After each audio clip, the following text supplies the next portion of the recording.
क्या पकाऊं? तुम जाओ तो अनवर बता देगा तुम्हें। जी।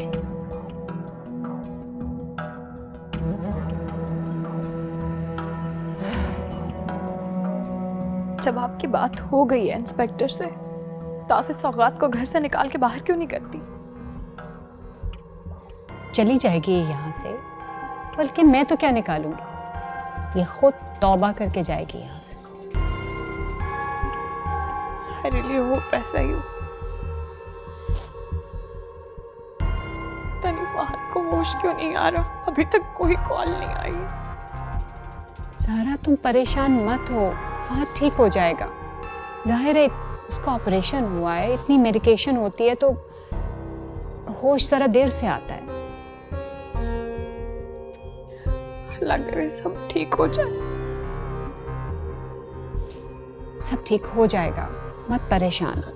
मैं इसके लिए स्पेशलिस्ट हायर करूंगी, मैं इसका अच्छे से अच्छा ट्रीटमेंट करवाऊंगी। तुम बिल्कुल मत परेशान हो मेरी जान, मत इतना स्ट्रेस लो।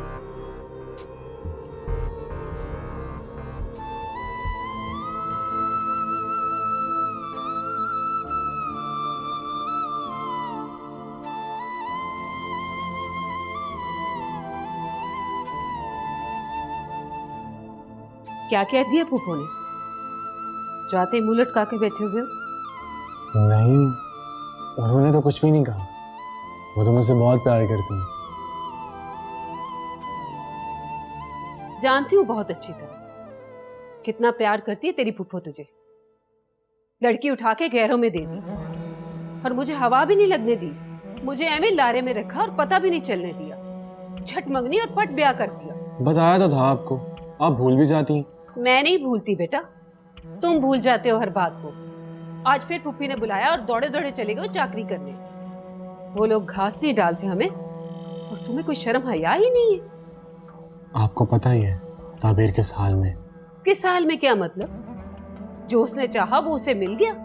बड़े घर की बहू बन गई, नौकर चाकर आगे पीछे होंगे उसके। मियाँ चाहे जेल जाए या फांसी चढ़े, उसकी बला से उसे क्या फर्क पड़ता है? अम्मी ऐसी नहीं है वो, आप जानती तो हैं उसे। मैं क्या गलत कह रही हूँ? अगर वो चाहती तो अपनी माँ पर जोर नहीं डाल सकती थी। उसे पता था उसे कि यहाँ तो सब काम खुद करने पड़ेंगे। रोटी, हांडी, कपड़ा लत्ता, झाड़ू पोंछ सब कुछ खुद करना पड़ेगा। इन सब चीजों से घबरा कर ली उसने ऊंचे घर में शादी।